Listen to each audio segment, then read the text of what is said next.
Good morning, T-Wolves. Mr. Quinton here with what we did for Tuesday, January 19th, 2021.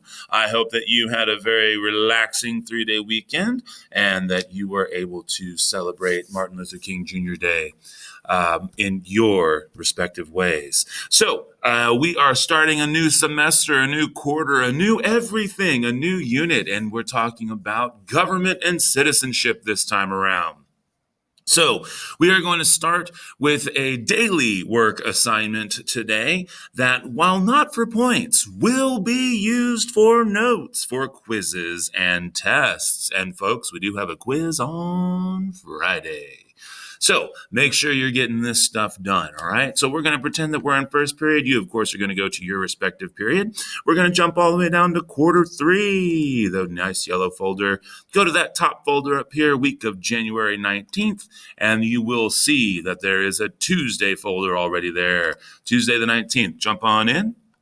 And we have got ourselves an intro to limited versus unlimited governments. And it is a very simple digital notebook. So you're going to want to make sure that gets knocked out tonight by 11:59. And so you'll see here, we've got a wonderful little slide deck here for you to talk about it. And I have already completed one, as you know.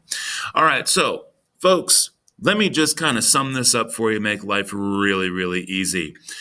For the context of our discussions when it comes to limited versus unlimited governments, this is really all you need to know. Generally speaking, because naturally there are always exceptions to a rule, limited governments are good, unlimited governments are bad. All right, that's all you got to know.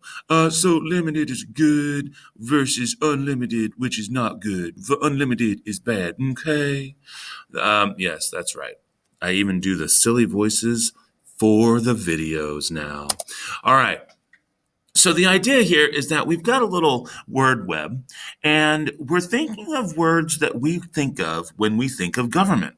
And these are just some of the ones that I came up with. Please, as usual, please don't copy me. Come up with your own words. If one or two of the words are the same, because let's face it, we live in a country where we vote for our government. So obviously, if voting is a word, I mean, you might come up with a word or two that's similar. But please try and come up with your own words that talk about what you think of when you think of government.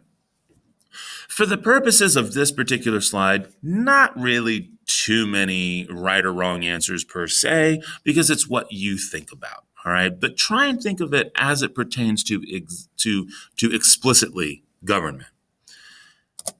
And then here, you'll be able to see what the role of government is, all right, why we need a government to help us with our laws and give us order, to make sure that we have taxes to help make sure we can fund those laws and preserve that order.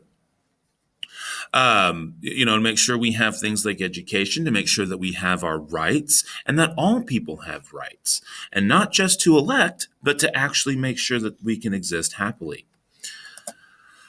So, when we think of limited versus unlimited, think about it in the terms of something like a soda fountain. If you can drink as much as you want, what would it be like? What about when your parents put limits on how much time you can play video games? This is to give you an idea of how it checks and balances in your head when you think of limited versus unlimited.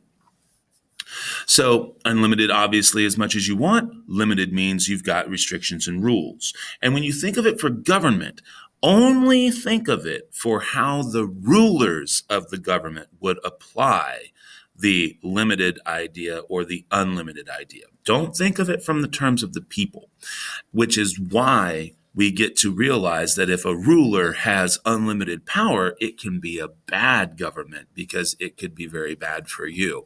And generally speaking is, versus a limited government where the rulers have to follow their own rules and laws.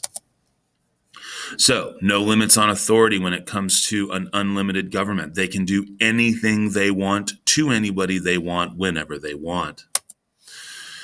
So you're going to read a little bit about that here, and then I'd like for you to fill out what you think it might be like living in an unlimited government. What would be hard about it?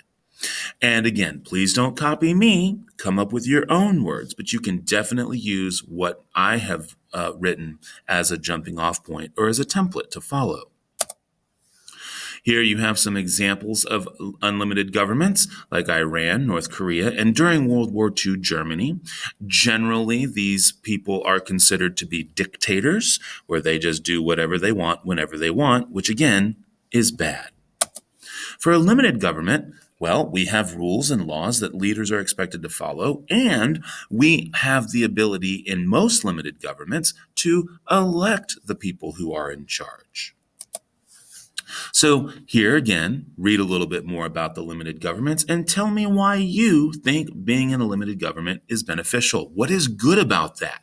Again, don't copy, but you can certainly use what I've written here as a way to follow that, to have that as a template there, okay?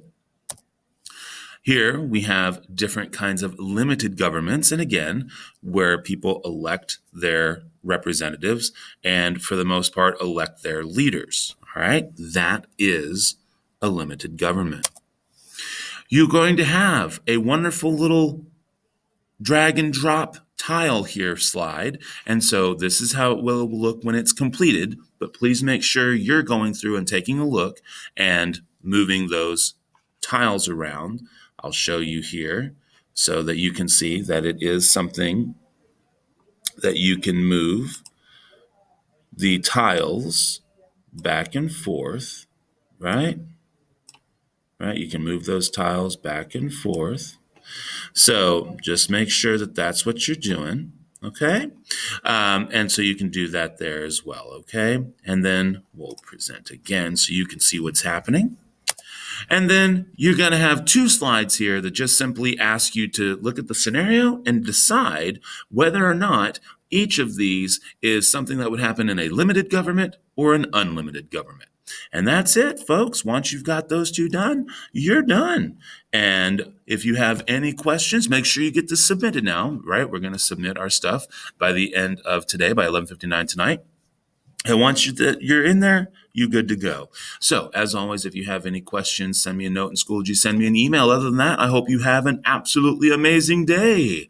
Mr. Quinton, out.